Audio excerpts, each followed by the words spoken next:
नमस्कार, आप देख रहे हैं हर खबर। मैं हूं आपके साथ अमित शर्मा। वक्त है मसला का। मसला में आज हम बात करेंगे हरियाणा कांग्रेस की, जिसकी अंतर्कलह एक बार फिर से खुलकर सामने आ गई है। कहा जा रहा है कि सोनिया गांधी से मुलाकात में कुमारी सैलजा ने प्रदेश अध्यक्ष पद से इस्तीफे की पेशकश की है। कुमारी सैलजा का आरोप है कि उन्हें काम करने की पूरी आजादी नहीं मिल पा रही है। हालांकि प्रदेश कांग्रेस प्रभारी विवेक बंसल ने इन खबरों का खंडन किया है। साथ ही कहा जा रहा है कि इस्तीफे की अफवाह फैलाने वाले पार्टी कार्यकर्ताओं को नोटिस भी जारी किया है। उधर भूपेश सिंह हुड्डा भी संगठन में बदलाव की मांग लगातार करते रहे। कुमारी सैलजा की जगह किसी और को प्रदेश अध्यक्ष बनाना भी पार्टी हाईकमान के लिए आसान नहीं होगा, क्योंकि कुमारी सैलजा एक तो महिला है, दूसरा दलित समाज से आती है। महिला और दलितों पर उनकी जबरदस्त पकड़ भी मानी जाती है। ऐसे में हाईकमान इनकी नाराजगी मोल भी लेना चाहेगा। हालांकि जाट समाज से आने वाले भूपेश सिंह हुड्डा को लगता है कि पार्टी में जाटों की भागीदारी बढ़ाना बहुत ज्यादा जरूरी है, क्योंकि हरियाणा की सियासत में जाटों की अहम भूमिका है। ऐसे में शीर्ष नेतृत्व के लिए कोई भी फैसला लेना चुनौतीपूर्ण ही रहेगा। आज इसी को लेकर चर्चा करेंगे, लेकिन पहले देखिए ये रिपोर्ट।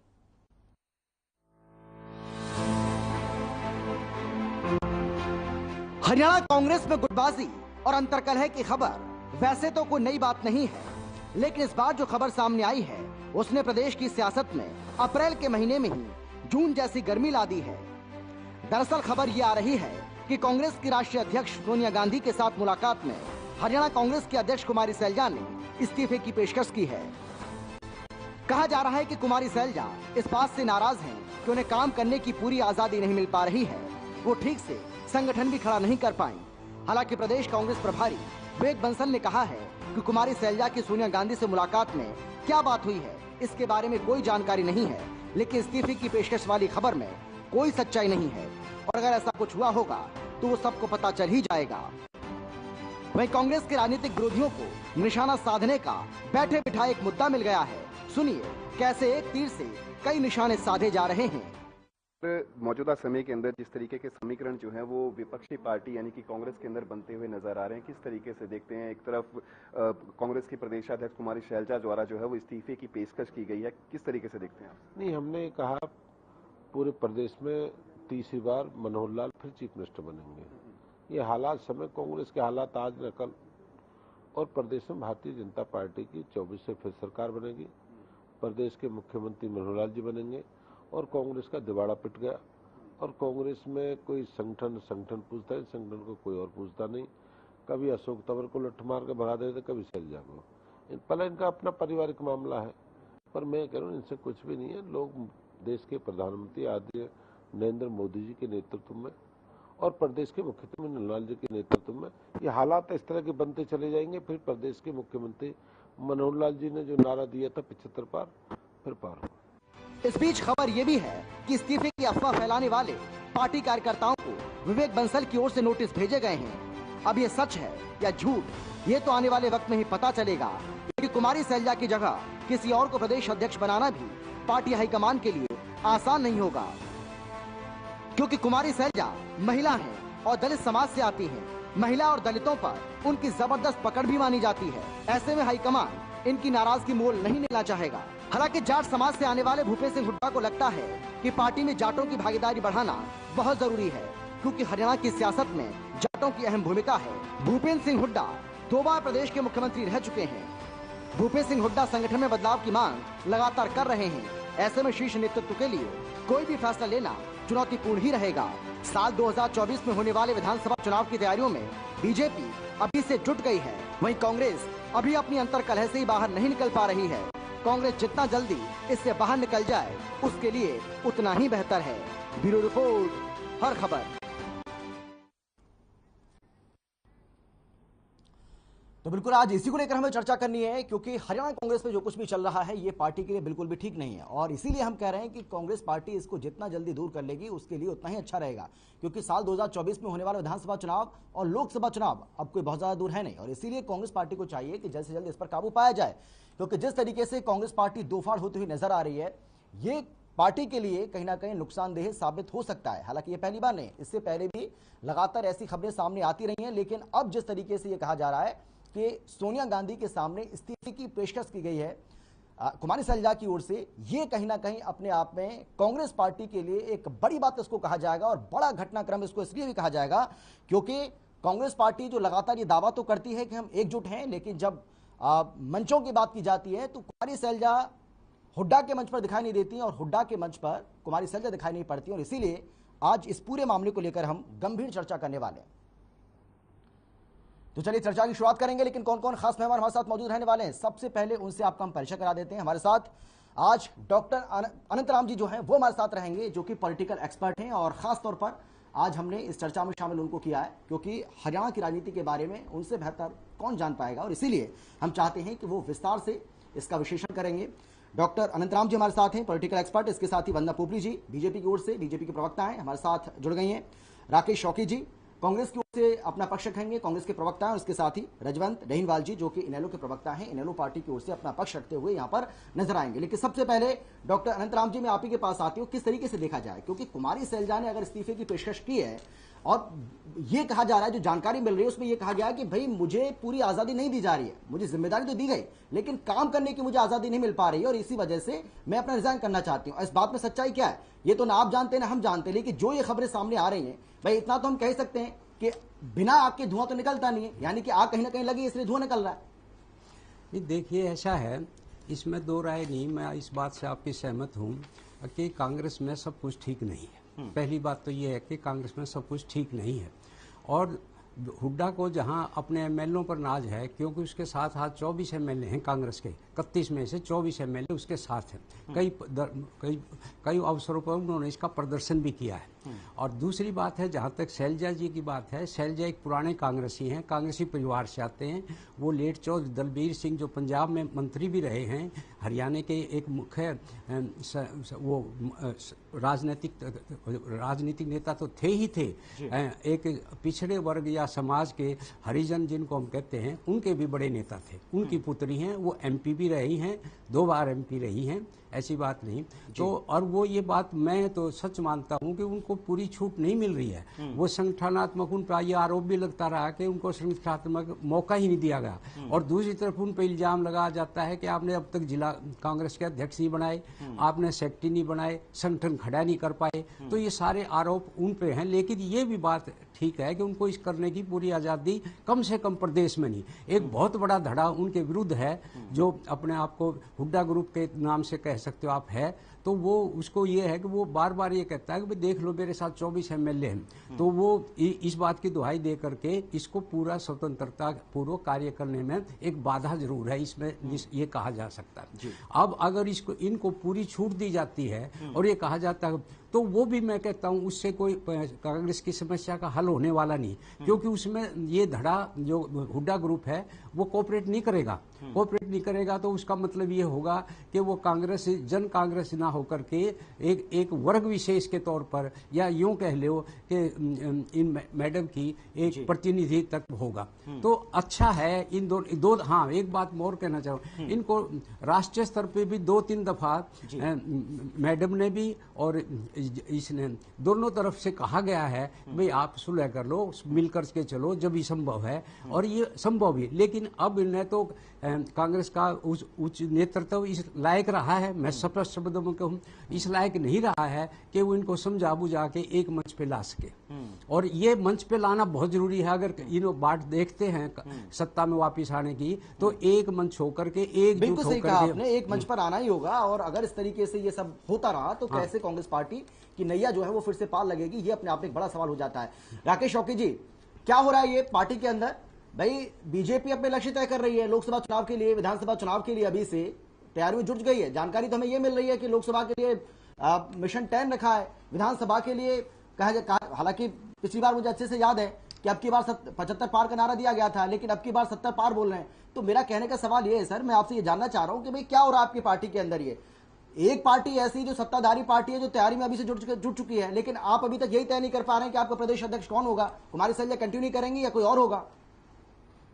और जिला स्तर पर, निचले स्तर पर कुछ नहीं कर सके। और जो इस्तीफे के लेकर बात मीडिया के अंदर उठाई गई है वो पूरी अफवाह है, और इस अफवाह को इतना दूर हरियाणा के अंदर पकड़ाया गया कि इससे पूरा मीडिया है या पूरा हरियाणा का जो एक केंद्र था वो कुमारी सैलजा जी या प्रदेश अध्यक्ष की सीट के ऊपर बन गया। लेकिन इसके साथ साथ मैं मीडिया का ध्यान आकर्षित करना चाहूंगा कि हरियाणा के अंदर लगातार कांग्रेस पार्टी अपनी विंग्स खड़ी करती जा रही है। उसके अंदर हमने लीगल विंग, हमने women wing, youth wing Haryana के स्पोक्स पर्सन कुमारी शैलजा जी ने खड़े करे हैं। असंगठित मजदूर संगठन का एक जो संगठन है कांग्रेस पार्टी का, वो हमने खड़ा किया है। कांग्रेस सेवा दल हरियाणा के अंदर हमने खड़ा करने का काम किया है।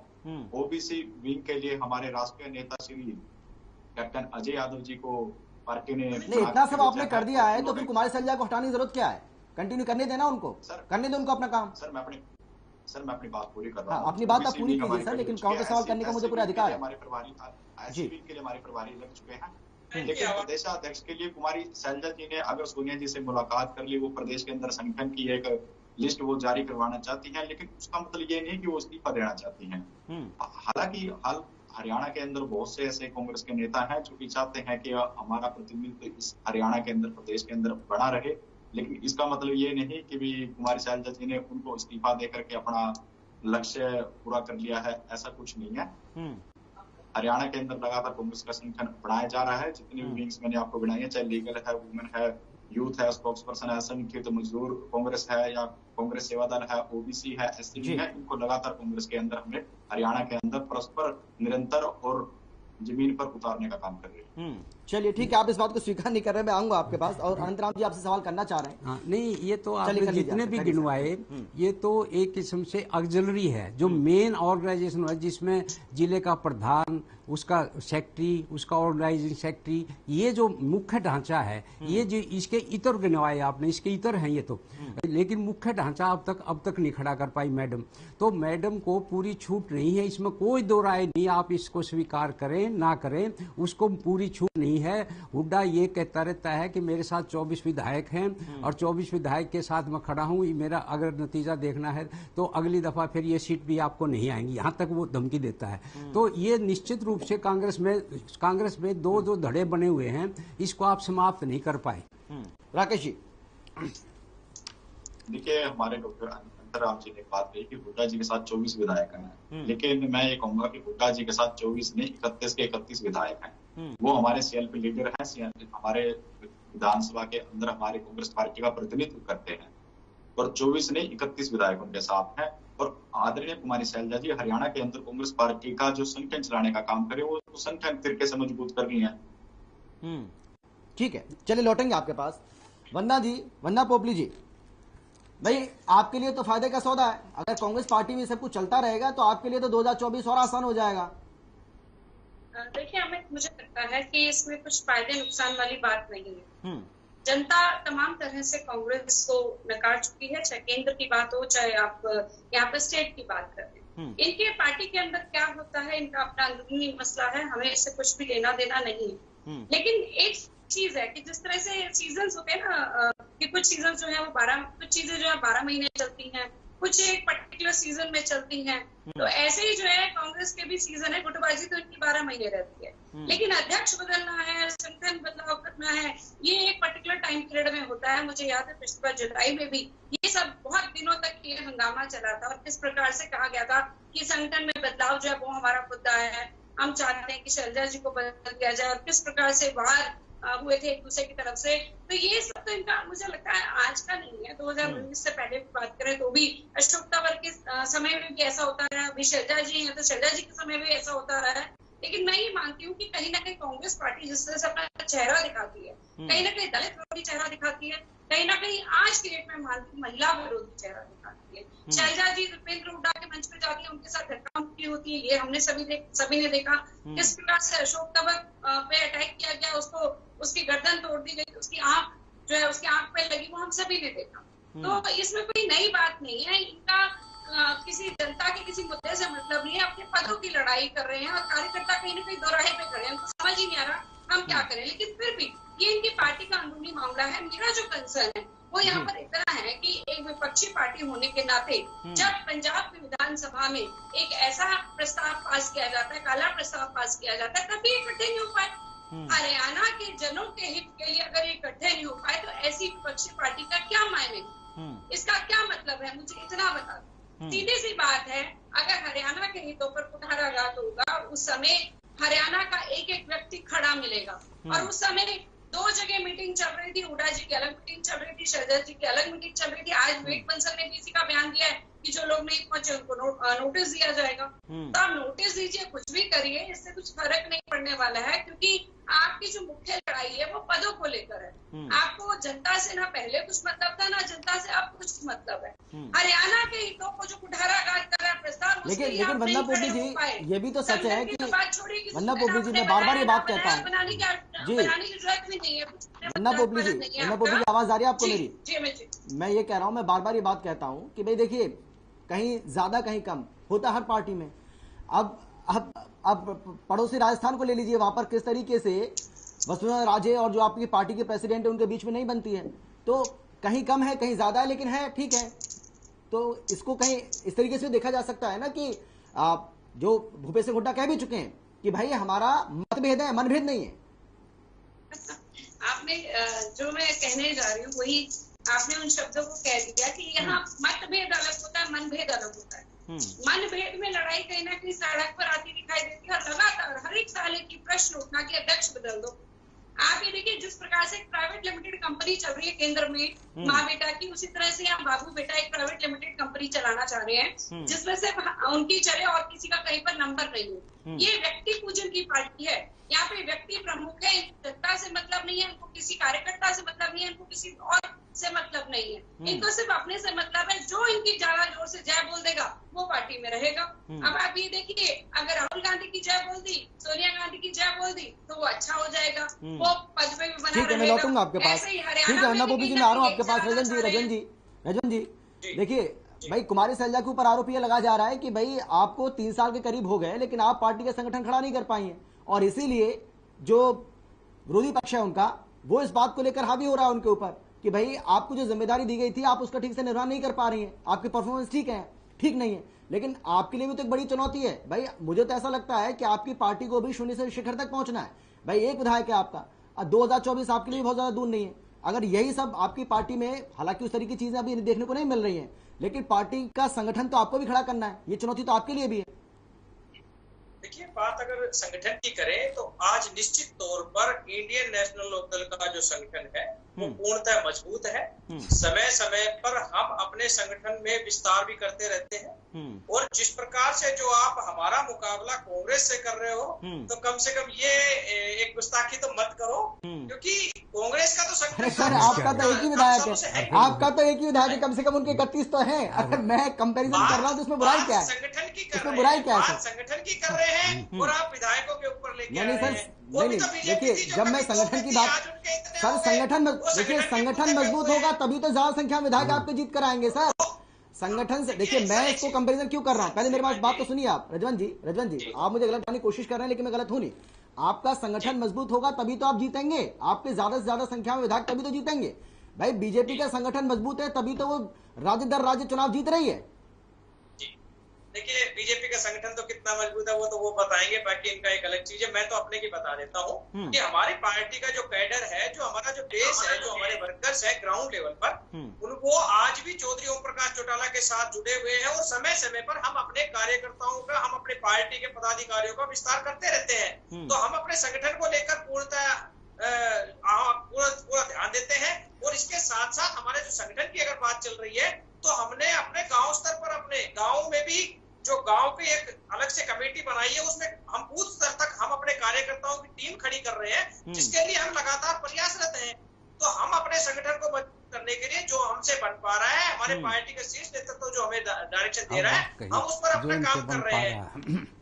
जी, रही बात कांग्रेस के संगठन की, तो ये जो कह रहे हैं कि भाई इतने 3 साल में संगठन को खड़ा नहीं कर पा रहे, मैं आपको एक चीज बता रहा हूँ। असल में जो सबसे बड़ा इसका जो खामियाजा भुगतना पड़ेगा, ये उस दलित वर्ग को भुगतना पड़ेगा, जो कि शैलजा जी को जो नेतृत्व सौंपा गया था, और दलित समाज ने जो एक विश्वास करके चौधरी भूपेंद्र सिंह के खिलाफ और शैलजा के पक्ष में जो वोट दिया था, कांग्रेस के पक्ष में जो वोट दिया था, आज शैलजा जी को अगर वो छोड़ के वो हटा रहे हैं, तो वो दलित वर्ग खासा नाराज रहेगा। और ये सबके सामने आ गया कि कोई व्यक्ति, एक व्यक्ति विशेष, एक समाज जो अगर एक दलित समाज की बेटी को अगर बर्दाश्त नहीं कर पा रहा, तो जो समाज रजवन जी में कोई भी पार्टी हो, रजवन जी मुझे तो ऐसा लगता है, रजवन जी कोई भी पार्टी हो, अपने सियासी समीकरणों को देखते हुए नफा नुकसान वो ज्यादा उसमें ध्यान नहीं देती है। भाई अब देखिए पंजाब में चरणजीत सिंह चन्नी का इतना विरोध हुआ, लेकिन उनको पहले सीएम बनाया, उसके बाद सीएम कैंडिडेट उनको बनाया, चाहे हार हो गई वो बात अलग है। लेकिन अगर पार्टी को स्टैंड ले रही है तो हर पार्टी की अपनी एक रणनीति होती है, उसमें क्या दिक्कत है? देखिए वो एक अलग चीज है, लेकिन मैंने आपको क्या बताया कि कुछ लोग अगर विश्वास करके, कांग्रेस इससे पहले कहाँ थी, कांग्रेस इससे पहले 15 सीटों पे थी, वो 31 पे कैसे आई? शायद उनका नेतृत्व चेंज हुआ था भाई। अब अगर यही नेतृत्व अगर चेंज होता है तो शायद कांग्रेस और नीचे चली जाएगी। आज कांग्रेस मुख्य विपक्षी दल है और मुख्य विपक्षी दल की हालात ये है, वो अपने स्वार्थ की, अपने वर्चस्व की लड़ाई लड़ रहे हैं, जनता की लड़ाई नहीं। आप क्या चाहते हैं? आप क्या चाहते हैं, कांग्रेस ऊपर जाए या नीचे? मैं ये जानना चाह रहा हूँ, आप क्या चाहते हैं, कांग्रेस ऊपर जाए या नीचे? आपके लिए क्या फायदेमंद है? कांग्रेस तो निश्चित तौर पर नीचे जाएगी, तभी तो इंडियन नेशनल लोकदल की आवाज। लेकिन अभी तो आप कह रहे थे कि अगर कांग्रेस, अभी तो आपने कहा कि अगर पार्टी प्रेसिडेंट को कांग्रेस बदलती है तो कांग्रेस के लिए नुकसानदायक है। मैं आपको यही तो चीज बता रहा हूँ। जिस हिसाब से जो आज कांग्रेस अपने स्वार्थ की लड़ाई लड़ रही है, उससे तो निश्चित तौर पर नीचे जाएगी।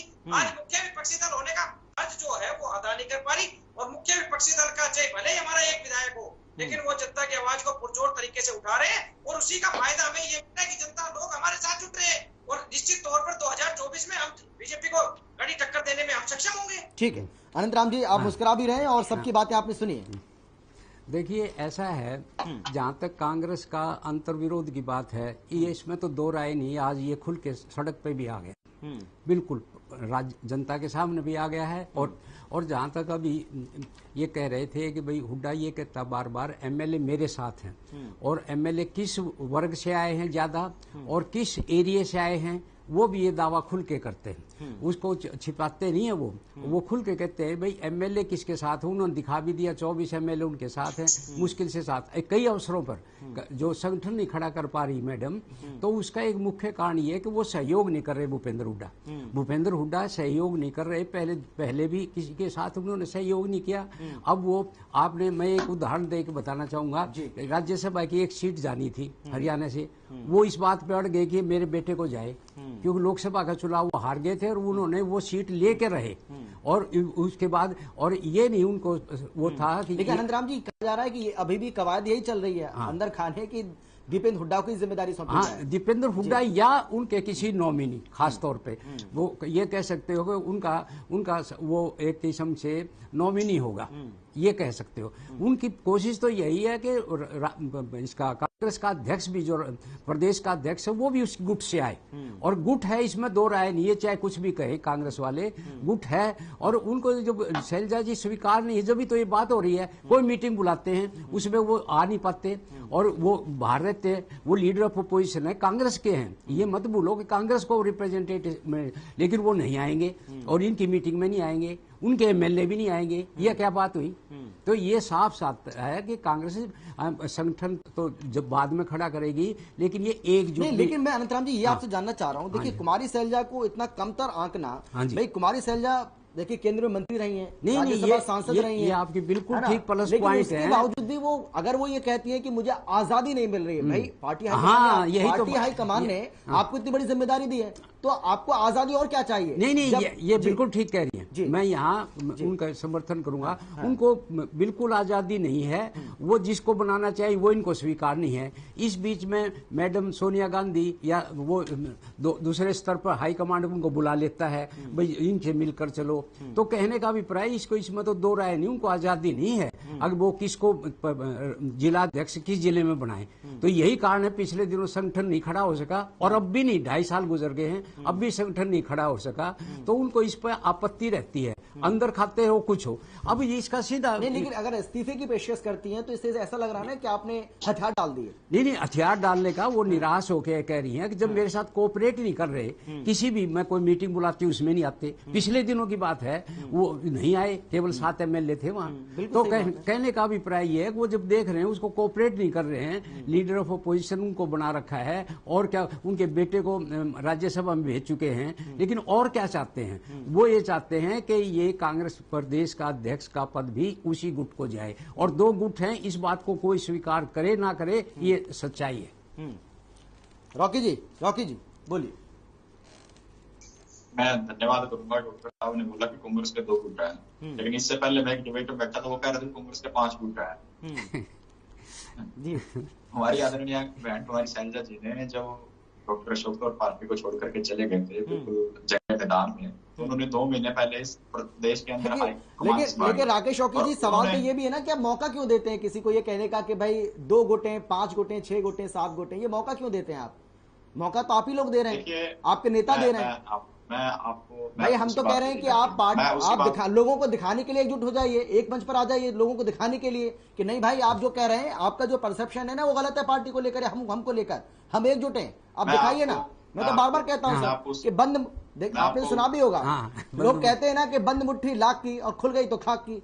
भाई मुट्ठी खुली हुई है आपकी इस वक्त, ये बात आप मानिए। मैं आपको उसी बात को लेकर के आऊंगा जिस हिसाब से पूरे मीडिया ने पूरे हरियाणा के अंदर, मीडिया तो वही दिखा रहा है ना, मीडिया को क्यों दोष देते हैं? मीडिया तो वही दिखा रहा है जो हो रहा है। बस पक्ष विपक्ष ने जो एक मुद्दा बनाया हरियाणा के अंदर कि कुमारी शैलजा ने इस्तीफा दिया, लेकिन कोई एक आदमी हरियाणा के अंदर वो इस्तीफे की कॉपी जाके दिखाई कि कौन सी कॉपी वो शैलजा जी ने दी? क्या शैलजा जी का ऐसा बयान आया? कोई बयान नहीं आया। प्रभारी जी का कोई बयान आया? कोई बयान नहीं आया। आदरणीय भूपेंद्र सिंह हुड्डा जी का कोई बयान आया? कोई बयान नहीं आया। जब इस तरीके की बातों को मैनिपुलेट किया गया और बहुत जल्द हरियाणा के अंदर हमारा संगठन बनने जा रहा है, कुमारी शैलजा जी हाईकमान से नेतृत्व से मिली है कि जो जिला अध्यक्षों की सूची बनाई गई है उनको जल्द से जल्द रिलीज किया जाए, लेकिन उस बात को इस तरीके से लिया गया कि भी वो इस्तीफा देने पहुंचे, लेकिन ऐसा कुछ भी नहीं है। और मेरे साथी नैलो के जो बैठे हैं वो कह रहे हैं कि हरियाणा के अंदर कांग्रेस पार्टी में विपक्ष की भूमिका नहीं निभाई। मैं उनको बताना चाहूंगा कि हरियाणा स्टाफ सिलेक्शन कमीशन में जब नोटों के भरे बैग बीजेपी वाले ले रहे थे तो सबसे पहले स्टाफ सिलेक्शन कमीशन को घेरने का काम किया तो कांग्रेस पार्टी ने किया। उसके बाद इन लोगों को याद आया कि ओहो हम भी विपक्ष में, हमें भी आज जाके घेराव करना चाहिए। किसानों के मुद्दा हो, चाहे महंगाई का मुद्दा हो, चाहे यूथ कांग्रेस हो, हमारी पार्टी पूर्णतः हर तरीके से कांग्रेस पार्टी सदन से लेकर के सड़कों तक विपक्ष की भूमिका निभा रही है। और हमारी भाजपा की प्रवक्ता कह रही थी कि कांग्रेस पार्टी ने साथ नहीं दिया। आप बताइए कि सीएलयू का जब मुद्दा आया, पंजाब ने प्रस्ताव पारित किया, तो क्या हमने आपका साथ नहीं दिया? क्या हम सरकार के साथ नहीं खड़े हुए? तो इस तरीके से चैनल पर बैठकर जिम्मेवार बयान दीजिए और गुमराह करने का काम मत कीजिए। लेकिन मुझे ऐसा लगता है उन्होंने ये बात नहीं कही। उन्होंने ये कहा है कि चंडीगढ़ के मसले पर भी एक ऐसा गंभीर मसला, उस पर भी आप एकजुट नहीं रह सके। उस पर भी चंडीगढ़ में बैठक करती है कुमारी शैलजा, तो दिल्ली में बैठक करते हैं भूपेश सिंह हुड्डा। उन्होंने ये कहा है, जहां तक मैं समझ पाया हूँ। हाँ, या मैंने सुना। यही कहना जी, बोलिए, अब आपकी बारी है। वंदना पोपली जी बोलिए। जी, सबसे पहले तो मैं अभी बड़ी हैरान हो रही थी, राकेश जी बड़े प्रसन्न हो रहे थे और उन्होंने डॉक्टर साहब को धन्यवाद भी दे डाला कि दूसरे चैनल पे तो 5 ग्रुप बता रहे थे, आपने 2 ग्रुप बताए। तो ये भी इनके लिए खुशी का विषय है कि 5 की जगह चलो 2 ग्रुप तो बता रहे कम से कम। तो बताने वाले दिक्कत किसमें बताएंगे? एक सेकंड राकेश, मैं बताने वाले में नहीं विश्वास है। मैं नहीं टोक रही थी, आप खुश हुए, आपने धन्यवाद किया, ये सभी ने थे, आप इससे मुकर नहीं सकते। दूसरी बात, अभी यहाँ पर डॉक्टर साहब भी कह रहे थे कहीं ना कहीं जब हम बात कर रहे थे संगठन को बनाने की बात, हालांकि इनकी पार्टी का अंदरूनी मुद्दा है, लेकिन आप ये देखिए कितनी दयनीय बात है, कितनी खराब बात है कि पार्टी का अध्यक्ष कह रहा है कि मुझे आपका संगठन बनाने दो, नहीं तो इस्तीफा ले दो। मतलब संगठन तक नहीं बनाने दिया जा रहा। और डॉक्टर साहब बिल्कुल सही कहते हैं कि केंद्रीय नेतृत्व की कहीं ना कहीं दिशाहीनता है, इस वजह से ऐसा हो रहा है। ऊपर जो है बैठकर वो तय ही नहीं कर पा रहे कि क्या चीजें करनी चाहिए। पंजाब में हमने बहुत अच्छा एग्जाम्पल देखा, अभी आप चन्नी साहब का यहाँ पर एग्जाम्पल दे रहे थे, जिस प्रकार से कैप्टन अमरिंदर को जाना पड़ा, चन्नी साहब को लेकर आए और एक दलित फेस बनाने की कोशिश की, लेकिन मुझे लगता है जनता बेवकूफ नहीं है, वो अच्छे से समझती है कि इनका मुख्य एम क्या है, ये इनकी क्या है। वंदना पोपली जी, इस बात को भी आपको स्वीकार करना पड़ेगा कि कोई भी नेता पार्टी से बड़ा नहीं होता है। आप अमरिंदर सिंह को देख लीजिए भाई, अगर पार्टी ने उनको सीएम पद से हटा दिया, उसके बाद वो बगावत की तेवर उन्होंने अपना लिए, उन्होंने पार्टी छोड़ दी, अलग से अपनी पार्टी बना ली, आपके साथ मिलकर चुनाव लड़े की क्या हालत हुई आपने देखी, हमने भी देखी। यानी कांग्रेस पार्टी में थे, 2 बार सीएम रहे, कांग्रेस पार्टी से बाहर आते उनकी हालत कैसी हो गई। बिल्कुल। तो कोई भी व्यक्ति अगर अपने आप को पार्टी से बड़ा समझता है तो मुझे लगता है वो गलत है। और हमारे सामने बहुत सारे एग्जाम्पल है, जो एग्जाम्पल मैं आपको दे भी रहा हूँ। देखिए, आपकी बात सही है, कोई भी जो नेता है वो पार्टी से बड़ा नहीं होता है। पार्टी एक विचारधारा होती है और उस विचारधारा को ही जनता एक्सेप्ट करती है। कुछ ऐसे नेता होते हैं जिनका कुछ जमीन पर वजूद हो सकता है, कुछ जो लोग हैं उनसे जुड़े हो सकते हैं, लेकिन अल्टीमेटली विचारधारा सबसे इम्पोर्टेंट है। और कैप्टन अमरिंदर ने की जो आप यहाँ पर चर्चा कर रहे हैं, तो मैं ये मानती हूँ कि चन्नी को जिस तरह से इन्होंने दलित फेस बनाया, मैं उसकी बात कर रही हूँ, तो उन्होंने जो दलित फेस को बनाया उन्होंने यहाँ पर, ये दलित फेस बनाकर ये लेना चाहते थे दलित वोट, लेकिन ऐसा हो नहीं पाया। तो जाति के बजाय इनको मुझे लगता है कि कहीं ना कहीं काम करके दिखाना चाहिए, लेकिन उनकी आपसी फूट लगातार पंजाब में दिखाई देती रही। हम लगातार 2014 के बाद देख रहे हैं ये जो आपसी फूट है वो देखिए वंदना पोपली जी कहीं ऐसा तो नहीं है कि कांग्रेस के चक्कर में आप अपनी जड़ों आप अपने बारे में कहीं ऐसा तो नहीं है कि ध्यान नहीं रख पा रहे हैं। भाई मुझे अच्छे से याद है, आपने 2019 में नारा दिया था आपकी बार 75 पार, 40 पे सुई अटक गई। अब की बार आपने वो 5 सीटें और कम कर ली हैं, जो जानकारी हमें मिल रही है। कहा जा रहा है कि अब की बार 70 पार आप कह रहे हैं, आपके 75 पार नहीं कह रहे हैं आप। तो अपना भी ध्यान रखना पड़ेगा आपको, मानती हैं आप ऐसा? अमित जी, मैं थोड़ा आपके प्रश्न पर हैरान हूँ जी। आपको पता नहीं किसने आकर क्या बता दिया और किस हिसाब से आप चलते हैं, मुझे नहीं मालूम है। जनता का फैसला था, हमने उसको एक्सेप्ट किया और उसको बार बार मुझे चैनल पर कहने में कोई गुरेज भी नहीं है कि जनता ने हमें सत्ता जरूर सौंपी है, नंबर कम किया है। हमें उम्मीद थी कि हमें 75 पार जाएंगे, लेकिन कोई बात नहीं, नंबर कम मिला है, लेकिन उन्होंने हमें सेवा करने का फिर से मौका दिया। और जहां तक आप कांग्रेस की बात करें, तो कांग्रेस का पर ध्यान बिल्कुल भी नहीं है, क्योंकि अभी आपकी कांग्रेस के प्रवक्ता भी यही कह रहे थे कि जो मीडिया के द्वारा रचित है सब कुछ। मुझे याद है, मैं शायद कल आपके चैनल पर हुड्डा साहब का एक इंटरव्यू भी आ रहा था, उन्होंने अपने बयान में कहा कि ये सब आपके द्वारा रचित है, वो सिर्फ मीडिया में ठीकरा फोड़ रहे हैं। लेकिन एक बात बताइए, प्रति वर्ष ये सीजन क्यों निकलता है, अध्यक्ष बदलने का सीजन, और ये कांग्रेस में क्यों होता है, और ये दलित नेता के साथ ही क्यों होता है? उसका जवाब मुझे जरूर दीजिएगा। और एक चीज और आपको कहना चाहूंगी, 2 एक स्टेटमेंट और आपको याद दिलाना चाहूंगी। भाई आप एक राज्य के अंदर 2-2, 3-3 सीएम बदल देते हैं। अगर वो पार्टी प्रेसिडेंट बदलना चाह रहे हैं अपने नफा नुकसान को देखते हुए, सियासी समीकरणों को देखते हुए, तो क्या उसमें बुराई क्या है? भाई उस पर उतना बवाल करने की जरूरत क्या है? अमित जी, कोई बुराई नहीं है, एक बार नहीं 10 बार। उत्तराखंड में देखिए आपने 3-3 सीएम तक बदल दिए जी। नहीं, ये जो ड्रामा चल रहा है ना, ये ड्रामा ना करें जनता के सामने। ये जो ड्रामा चला रहे हैं ना, ये हमारी पार्टी में ड्रामा नहीं होता है। ये मुझे लगता है पार्टी का अधिकार है। ये जो एमएलए हैं, अगर वो चाहते हैं तो अपने लीडर को बदल सकते हैं, और ये पार्टी का भी अधिकार है। उनको लगता है अध्यक्ष बदलना है तो बदल सकते हैं। लेकिन जिस तरह से ये स्टेटमेंट आ रही है, क्यों कह रही है या तो मुझे संगठन में लाने दो, नहीं तो मेरा इस्तीफा ले लो। मतलब कितनी दयनीय बात है। अध्यक्ष का काम है संगठन बनाना, वो संगठन ही नहीं चलाने की तो बात अलग है, बना ही नहीं पा रही है वो। आप ये देखिए, पिछली बार यही एक स्टेटमेंट आई थी, उन्होंने क्या कहा था, एक इनके नेता ने, कांग्रेस के नेता ने कहा था कि जो हुड्डा है वो मास लीडर है, उनको इग्नोर नहीं किया जा सकता है। इसका सीधा सीधा क्या मतलब निकलता है? शैलजा कमजोर है या फिर हुड्डा इग्नोर है? इसका सीधा सीधा मतलब यही है ना कि हुड्डा को इग्नोर किया जा रहा है या शैलजा कमजोर है। मैं दोनों ही मानती हूँ। और हुड्डा साहब को इग्नोर क्यों किया जा रहा है? उन्होंने जनता के लिए कभी सोचा ही नहीं है। कांग्रेस पार्टी ने जनता के बारे में नहीं सोचा है। मुझे याद है कि भावेन के जो पूर्व विधायक है, उन्होंने भी एक बयान दिया था, उन्होंने कहा था अगर हुड्डा साहब को इग्नोर किया जाता तो 2 बार मुख्यमंत्री कैसे बनते? 2 बार मुख्यमंत्री रहे प्रदेश के। मैं आपको देखिए, मैं पिछले साल की बात बता रही हूँ, 2 बार के मुख्यमंत्री के समय की बात नहीं बता रही हूँ। पिछले साल ये 3 जुलाई को स्टेटमेंट आई। पिछले साल 3 जुलाई को स्टेटमेंट आई गई थी। और आप देखिए, पिछले 7 साल से ये जो रस्साकशी है वो चल रही है कि अध्यक्ष को बदल दो, अध्यक्ष को बदल दो। इसके अलावा कोई बात होती नहीं है। जनता के बारे में इन्होंने सोचना नहीं है। आप ये देखिए, सेंटर में जो है वो अलग प्राइवेट लिमिटेड कंपनी चल रही है, यहाँ पर अलग प्राइवेट लिमिटेड कंपनी चल रही है, तो इनको जनता से कुछ लेना देना नहीं है। अब ये जितना मर्जी शोर मचाए जाए, जितना मर्जी करे, आप ये देखिए, जब इकट्ठे बैठ रहे हैं, घटना बन जाए, उससे खराब बात क्या हो सकती है? जब इकट्ठे बैठते हैं। ठीक है वंदना पोपली जी, मैं लौटूंगा आपके पास। रजवन जी की नसीहत भी काम नहीं आई जी। अब राहुल गांधी भी नसीहत देने लगे, देखिए। ठीक है, उनकी भी नसीहत काम की होने लगी क्या? ठीक है रजवन जी, मैं आपसे जानना चाहूंगा सर। देखिए, आप बार बार ये कह रहे हैं कि कांग्रेस पार्टी मुख्य विपक्षी पार्टी तो है, लेकिन वो ठीक से अपनी भूमिका को निभा नहीं पा रही है। तो भाई, ये जो स्पेस खाली दिख रहा है ना आपको, आपके पास एक मौका है 2024 में इस स्पेस को आप भर दो। लेकिन जिस तरीके से आप महंगाई के मुद्दे पर, क्या आपके पार्टी के कार्यकर्ता सड़कों पर उतरे? बहुत सारे ऐसे मसले हैं जिनको लेकर आपके जो पार्टी के कार्यकर्ता हैं, क्या वो सड़कों पर दिखाई देते हैं? तो भाई, आपके पास एक मौका है कि आपको ऐसा लग रहा है कि कांग्रेस पार्टी वो काम नहीं कर पा रही है, तो आप उस स्पेस को भर सकते हैं। लेकिन क्या आप कर पा रहे हैं? क्या बिल्कुल वो मुद्दे उठाएं।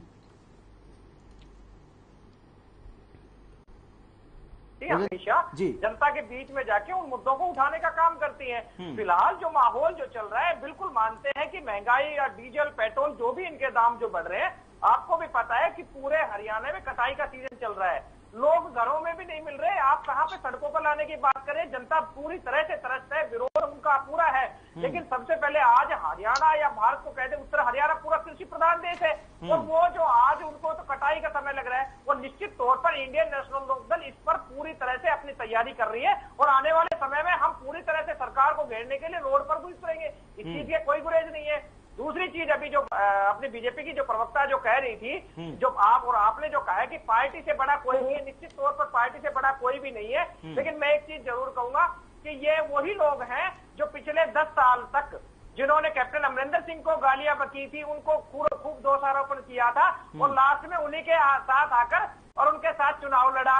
अब ये समझ में नहीं आया कि कैप्टन अमरिंदर सिंह अपनी गलती से चुनाव हारे हैं या बीजेपी के साथ बैठ के गर्त में गए हैं। एक तो चीज ये भी बताएं, असल में सर ये नहीं रजवन जी, ये कोई तर्क नहीं है, मैं इस तर्क को आपको नहीं मानूंगा। भाई देखिए, आप बीजेपी के बारे में पता नहीं क्या क्या कहते हैं, लेकिन बीजेपी के साथ क्या आपने सरकार नहीं चलाई है, प्रदेश में चलाई है।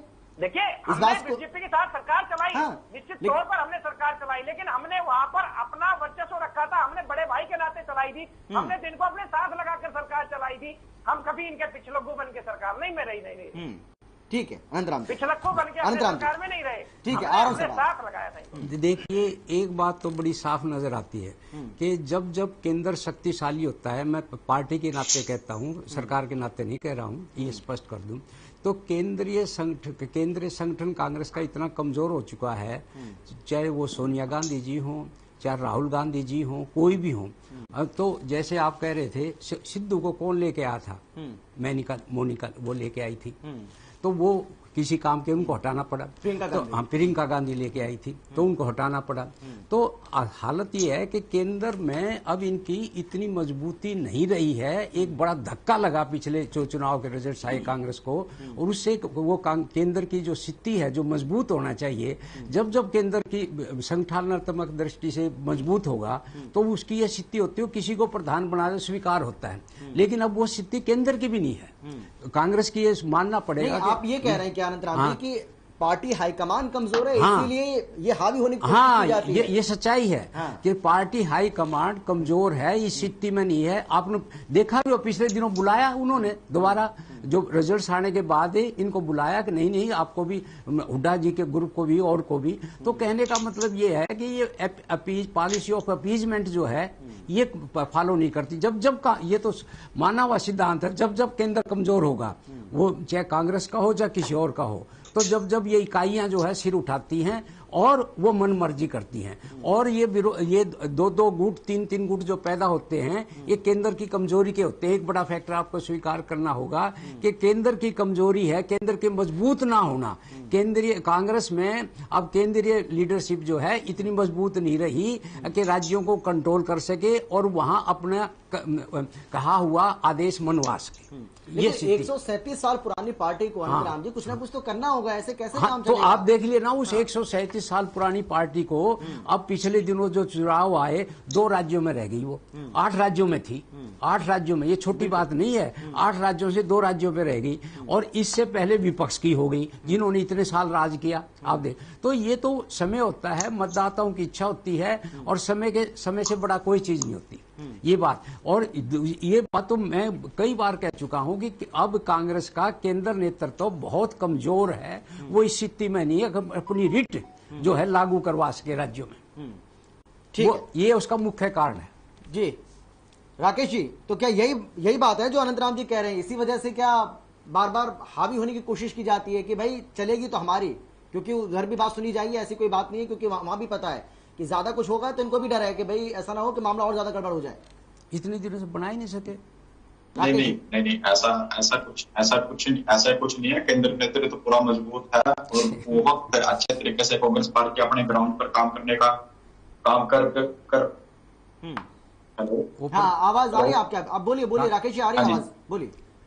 हाँ, ग्राउंड स्तर पर अपना काम कर रही है। और मेरी बड़ी बहन वंदना भाटिया जी ने 2 बार अपना वक्तव्य रखा, और दोनों बार उन्होंने एक बात बोला कि दलित लीडरशिप।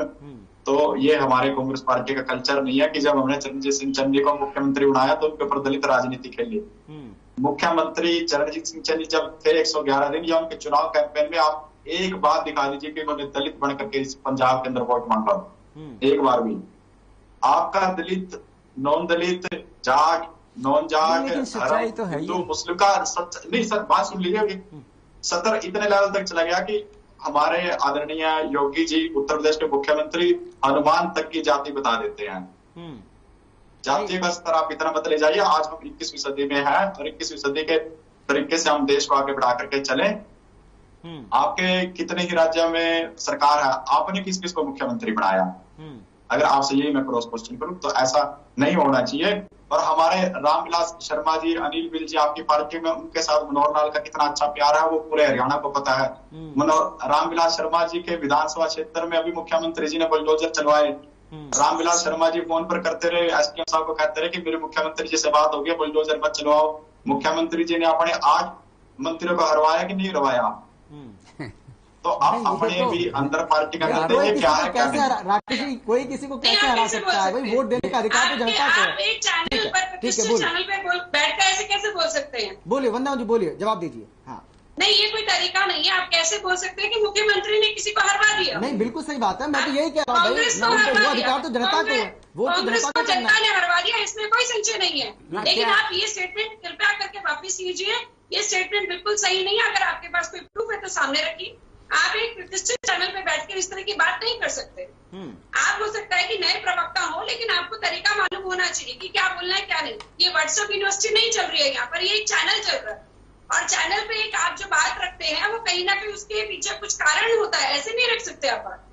मुझे बताइए कैसे हरा दिया? रामविलास शर्मा जी की वीडियो वायरल हुई कि नहीं हुई? वो कह रहे थे कि नहीं कह रहे थे मेरे मुख्यमंत्री जी से बात हुई है कि आप मत कीजिए, मत तोड़िए हमारे गृह क्षेत्र में, ये आप ये नोट मत कीजिए। मुख्यमंत्री जी ने उनके विधानसभा क्षेत्र में गरीबों के घर तोड़वाए कि नहीं तोड़वाए? उनसे एकदम गरीबों के घर तोड़ेंगे रामविलास शर्मा जी की क्या इमेज बनेगी? लेकिन इन बातों को नहीं उठाना चाहते, आप इन बातों को उठा रहे तो मैंने आपकी जवाब। चलिए कोई नहीं, मुद्दे पर आते हैं, मुद्दे पर आते हैं। मुझे लग रहा है मुद्दे से भटक रहे हैं। मुझे लगता है सीखना पड़ेगा। और जहाँ तक अभी आप बात कर रहे थे, डॉक्टर साहब कह रहे थे, उन्होंने केंद्रीय नेतृत्व की बात की, बिल्कुल दिशाहीन है, मैं इस चीज को मानती हूँ। और आप जिस प्रकार से देखेंगे 2019 से पहले की बात है, एक लिस्ट आई थी जिसमें कांग्रेस के जो स्टेट के एग्जीक्यूटिव मेंबर्स हैं उनको बनाया गया था। और उसको उसके ऊपर जो संगठन मंत्री होते हैं, इनके जो जनरल सेक्रेटरी है, उनके साइन हो चुके थे, केंद्र के जो जनरल सेक्रेटरी थे। अब जब सुबह ये लिस्ट आती है, सुबह लिस्ट आने के बाद रात को ये लिस्ट जो है वो बदल दी जाती है, क्योंकि सुबह जो है वो अशोक तंवर ने अपनी लिस्ट प्रेजेंट करी थी क्योंकि वो अध्यक्ष थे उस समय, और शाम को वो लिस्ट पूरी की पूरी बदल दी गई और दोबारा से उसके सिग्नेचर थे किसके? संगठन मंत्री केंद्र के। तो ये जो तरीका है ये दिखाता है कि जो केंद्र है वो दिशाहीन है। राजनीतिक रूप से तो ये खत्म हो चुके हैं, लेकिन मैं मानती हूँ वैचारिक रूप से पूर्ण रूप से खत्म हो चुके हैं। एक बात और कहना चाहूंगी यहाँ पर, ये अभी रजवंत जी कह रहे थे कि अमरिंदर सिंह जी है वो, उनके साथ क्या हो गया, वो गर्त में क्यों चले गए? मुझे लगता है उनकी चिंता करने की बजाय आप अपनी चिंता करिए कि आप गर्त में क्यों चले गए, एक सीट क्यों बची, उसका आप ज्यादा चिंता करें बजाय दूसरों की चिंता करें। ठीक है रजवंत जी, जवाब ले लेते हैं। चलिए कोई नहीं, रजवंत जी भाई ये बात तो मैं भी कह रहा था आपसे, अनित राम जी भी ये कह रहे हैं कि आपको अपनी चिंता ज्यादा करने की जरूरत ज्यादा है। नहीं, ये तो इस चीज के लिए कोई दो राय नहीं है। हम अपनी पार्टी को मजबूत करने के लिए हम अपने स्तर पर जो प्रयास है वो हम कर रहे हैं। असल में बात जो आज जो बात आई है, जो बात कह रहे थे उसके ऊपर मैंने ये बात कही थी। जिस व्यक्ति को, अगर कोई भी व्यक्ति जो चाहे बीजेपी हो चाहे कांग्रेस हो, वो अपने संगठन को मजबूत करने के लिए किसी को भी हटाए किसी को भी बनाए, इससे हमें कोई लेना देना नहीं है। ये बीजेपी का ऊपर डिपेंड करता है और यही हमारी पार्टी के ऊपर। हर पार्टी का अपना एक अलग हिसाब किताब होता है, वो किसी को भी बना सकती है किसी को भी हटा सकती है, तो इससे मेरा कोई कंसर्न नहीं है। मैं तो सिर्फ ये कहना चाह रहा था कि कोई भी व्यक्ति, अगर आप ये कह रहे हैं कि पार्टी से बड़ा नहीं है, पार्टी से वास्तव में कोई व्यक्ति बड़ा नहीं है, पार्टी सबसे बड़ी होती है। और उसके साथ, लेकिन मैं तो असल में वो चीज कह रहा था कि भारतीय जनता पार्टी जिस प्रकार से जो पूरे देश में केवल एक कांग्रेस और पंजाब एक ऐसा राज्य था जहां पर कैप्टन अमरिंदर सिंह अपने दम पर, जो हर यहाँ पर ये कह रहे थे कि अपने दम पर सरकार लेके आए हैं, वहां पे उन्होंने जो सांसदों, वहां पे जो उनके सांसद जीते थे, सबसे ज्यादा सांसद उनके वहां पर जीते थे। तो मैं केवल मेरा कहने का मतलब सिर्फ वहां पे था कि वहां पर जब उनका अपना वर्चस्व था और जब उन्होंने कांग्रेस को छोड़ी तब वहां कहा चले, भारतीय जनता पार्टी के साथ गठबंधन किया तब वो कहा चले गए। मेरा कहने का तात्पर्य सिर्फ इतना था। और अब मैं अपनी पार्टी की बात कर रहा हूँ कि हमने अपनी पार्टी को मजबूत करने के लिए जो हमारे प्रयास है, जो हमारा गांव स्तर तक का, जो वार्ड स्तर तक का या हमने जोन प्रभारियों की जो नियुक्ति करके जो हमने अपने संगठन को मजबूत करने का काम किया है, और वो निश्चित तौर पर हम इंडियन नेशनल लोकदल पार्टी को मजबूत स्थिति में लेके जाएंगे और आगे जो भारतीय जनता पार्टी को जो कड़ी टक्कर देने का काम करेगी वो निश्चित तौर पर इंडियन नेशनल लोकदल पार्टी करेगी। ठीक है अनंतराज जी, क्योंकि अब हम अब इस जो हम अंतिम पड़ाव पर हैं, हाँ, तो मैं ये जानना चाह रहा हूँ आपसे कि कांग्रेस पार्टी का क्या भविष्य आप हरियाणा के अंदर अब देख पा रहे हैं, किस तरीके से गुटबाजी खत्म होगी, अगर है तो इसमें किसी तरह की सच्चाई है तो अब ये अपने आप में एक बहुत बड़ा सवाल हो जाता है। नहीं, ये तो सच्चाई है, गुटबाजी है, इसको कोई स्वीकार करे ना, ये कड़वा सच है। आज के दिन चाहे वो जाति विशेष के नाम के या एरिया के, दो कारणों से मैं इसका नाम लेता हूँ खुले तौर पे मंच पे, कि या तो जाति विशेष के कारण से है या एरिया विशेष के कारण है। भाई इस हल्के से इसके ज्यादा एमएलए आए या नहीं आए, वो बार बार यही दुहाई देते हैं। और इसमें कोई शक नहीं कि कुमारी शैलजा का कांग्रेसी परिवार आज से नहीं है, इनके बाप के नाम चौधरी हुड्डा साहब तो कह भी चुके हैं कि भाई अगर टिकटों का वितरण ठीक से होता ना तो हो सकता है, तो इसका क्या अर्थ है? क्या अर्थ है उनका? ये भी कहना है कि हो सकता है सत्ता में हम होते। हाँ, तो इसका क्या अर्थ है? इसका अर्थ ये है कि टिकट जो बांटी कांग्रेस ने उनकी इच्छा के अनुसार नहीं बांटी, इसका सीधा अर्थ ये। तो और वो अपनी इच्छा उस पर लागू करना चाहते थे। तो जब तक ये अंतर्द्वंद चलता रहेगा तो कांग्रेस सत्ता में, तो सोचिए दूर की बात है कि आज जो 31 एमएलए है ये भी ना रहे। जिस तरह से इनका मन मुटाव खुल के आ गया है बाहर कि ये क्या बात है कि कोई शैलजा जी मीटिंग बुलाए उसमें वो एमएलए ना आए, जिसमें हुड्डा साहब बुलाए वो 7 एमएलए ना चाहे। ये बात तो जग जाहिर हो चुकी, इसको छिपाने की जरूरत नहीं है। सच्चाई ये है कि कांग्रेस आज के दिन मैंने ये जो बात कही थी ना, बड़े सोच के कही थी, इतिहास इस बात का गवाह है कि जब जब केंद्र कमजोर होगा तो राज्य में सिर उठाएंगे और गुट खड़े होंगे, छोटे मोटे गुट होंगे। वही आज कांग्रेस के साथ हो रहा है। कांग्रेस में हरियाणा में तो कम से कम ये बात साबित होती है कि 2 गुटों में बटाव मुख्य तौर पर, इसको एक वो हुड्डा ग्रुप कह लेते हैं, एक तरफ मैडम का ग्रुप कह लेते हैं। मैडम का ग्रुप जैसे मैंने बताया, लेकिन जो राकेश शौकी जी कह रहे थे उस हिसाब से तो बहुत सारे गुट बन जाते हैं ना, जिनकी चर्चा हमेशा होती रहती है। नहीं भाई भूपेश हुड्डा गुट, कुमारी शैलजा गुट, किरण चौधरी गुट, नहीं, एक कैप्टन अजय का भी गुट, एक कैप्टन अजय का भी, कैप्टन अजय यादव, जितने भी इनके बड़े नेता हैं सबका अलग अलग गुट बना रखा है। नहीं ना, ये सच्चाई है। फिर वो देख लेना आप, कुलदीप बिश्नोई, कैप्टन अजय केंद्र ने बनाए, जो अब उनको एक जिम्मेवारी सौंपी गई है वो केंद्र की ओर से मिली है, और राज्य की तरफ से ये नहीं कि उनका स्तुति किया गया हो, रिकमेंड किया हो। नो, वो अपने बल पे इतने पुराने, इतनी दफा वो भी कांग्रेस के एमएलए रह चुके हैं, पुराने नेता कांग्रेस के, मंत्री भी रह चुके हैं, एमएलए भी 6-7 बार एमएलए रह चुके हैं, अब उनका लड़का है। तो कहने का अभिप्राय ये है कि वो स्थापित नेता रहे हैं और उन्होंने अपने समय में राव बीरेंद्र सिंह और इंद्रजीत सिंह को टक्कर भी दी है, इसमें भी दो राय नहीं। तो ये मैं कहने जा रहा हूं कि जब तक कांग्रेस इस तरह से जाति या एरिया के कारण धड़ों में बटी रहेगी, कांग्रेस में सत्ता वापसी का सपना पूरा नहीं हो सकता। ठीक है, राकेश शौकी जी आखिरी कमेंट आपका, क्योंकि समय बहुत ज्यादा बचा नहीं है। कैसे दूर होगी ये गुटबाजी अगर है तो? हम तो है तो लगा रहे हैं, हम ये नहीं कह रहे हैं, हम तो कह रहे हैं अगर है वाकई में इसमें अगर इसमें 10% भी सच्चाई है तो इसको दूर करिए सर, ये आप ही के लिए फायदा है। नहीं, परसेप्शन तो है, बना हुआ है। हाँ सही बात, परसेप्शन तो है। राकेश जी बिल्कुल पार्टी हाईकमान इस बात को सुन रही है, इस बात को देख रही है, और वो जरूर इस चीज को लेकर के फैसला करेगी। और हरियाणा के अंदर 90 की 90 सीटों पे हम अपने जिताऊ कैंडिडेट उतार करके हरियाणा के अंदर सरकार बनाने का काम करेंगे, और सरकार की हरियाणा की जनता को आवाज बनने का और उनके हर सुख सुविधा मुहैया कराने का काम करेंगे। ठीक है, वंदना पोपली जी, भाई कांग्रेस में जो कुछ चल रहा है वो ठीक नहीं है, अच्छी ये तो बात सही है भाई, कांग्रेस के लिए नुकसानदायक है, लेकिन मैं तो फिर कहूंगा कि आपके लिए तो कहीं ना कहीं फायदेमंद ही है। ये सब अगर चलता रहेगा तो आपको ज्यादा चिंता करने की जरूरत नहीं है, जीत तो आपको ऐसे मिल जाएगी। फिर देखिए, मुझे लगता है कि जहां तक फायदे की बात है, जनता के लिए काम करेंगे तो फायदेमंद रहेंगे, लोकतंत्र यही कहता है। और जनता के लिए काम करेंगे तो आगे बढ़ेंगे, और जनता दोबारा से मौका देती रहती है अगर काम अच्छा करते हैं। लेकिन एक बात यहाँ पर कहना चाहूंगी, राकेश जी ने कहा कि वंदना जी ने 2 बार एक बात कही और उन्होंने दलित की बात करी, तो मैं आपको बताना चाहूंगी कि 2 बातें कही।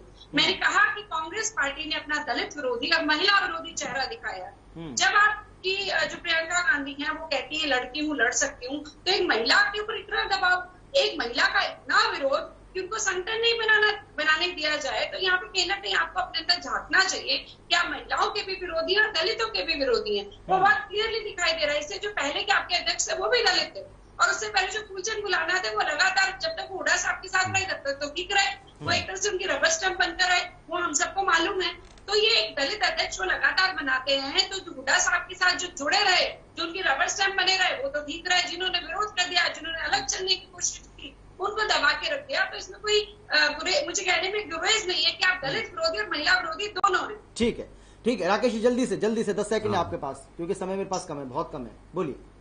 भाजपा दलितों की बहुत हितैषी पार्टी है। पूरे देश के अंदर आपने कितने मुख्यमंत्री बनाए, अभी यूपी के अंदर आपने एमएलसी चुने, कितने दलितों का एमएलसी बना करके भेजा, हरियाणा के अंदर कितने यूनिवर्सिटियों के चांसलर आपने दलित शेड्यूल कास्ट के लगाए, एक भी नहीं, बिल्कुल जीरो। ठीक है, और दलितों के अगर पक्षधर आप बन रहे हो तो वो प्रैक्टिकली रजवन जी जल्दी से।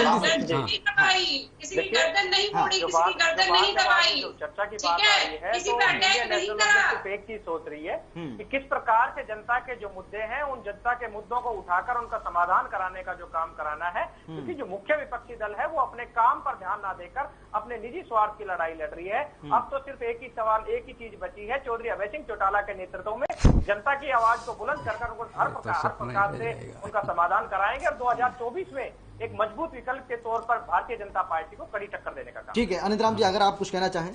नहीं देखिए, हम किसी भी जो अपने पार्टी को यहाँ रिप्रेजेंट कर रहे हैं, हम किसी को कुछ नहीं कह सकते, लेकिन जो सच्चाई है पब्लिक में, प्रेस में अनेक कारणों से साफ आ रही, उससे भी इनकार नहीं किया जा सकता। नहीं, भाई जो तस्वीर में दिख रहा है, भाई कहते हैं तस्वीर तो कभी झूठ बोलती नहीं। और तस्वीर भाई अगर चंडीगढ़ के मुद्दे पर बैठक बुलाई जाती है तो अलग अलग बैठक हो रही है, महंगाई के मुद्दे पर अगर प्रोटेस्ट बुलाया जा रहा है तो प्रोटेस्ट भी नहीं। मैंने एक आपको उदाहरण दिया, राज्यसभा की सीट के लिए दोनों में कितनी खींचतान हुई। मैडम खुद अपने लिए चाहती थी, वो अपने लड़के के लिए चाहते थे, क्योंकि वो लोकसभा के चुनाव हार गए, तो उसके बाद वो जीतने में कामयाब रहे और वो दिला के माने। तो ये तो सच्चाई है कि आज कांग्रेस एकजुट नहीं है, और जब तक एकजुट होके ऐसा नहीं करेगी तो प्रदर्शन से हम कोई अच्छा प्रदर्शन की उससे आशा नहीं। बिल्कुल सही कहा आपने अनंतराम जी, बहुत शुक्रिया आपका। राकेश जी आपका भी, वंदना पोपली जी आपका भी, और रजवन जी आपका भी शुक्रिया इस चर्चा में शामिल होने के लिए, अपनी बात रखने के लिए। और देखिए एक बड़ा एग्जाम्पल हमारे सामने है पंजाब का। पंजाब कांग्रेस में पंजाब किस तरीके से हारी है कांग्रेस, जहां पर लगातार दावा किया जा रहा था बड़ा बहुमत था, वापसी करेंगे, कितना बड़ा बहुमत था, उसके बावजूद भी आप रिपीट नहीं कर पाए। और वहां भी ये कहा जाता है अनंतराम जी कि गुटबाजी जो हावी रही उसकी वजह से कांग्रेस जो धड़ों में वहां पर बटी रही, उसकी वजह से कांग्रेस की हार हुई। पंजाब से सबक ले, तभी कांग्रेस पार्टी आगे बढ़ेगी, ये उसके लिए बेहतर रहेगा जितने जल्दी इसको दूर कर लेंगे। फिलहाल इतना ही छोटे से ब्रेक के बाद फौरन लौट रहे हैं, आप देखते रहिए हर खबर।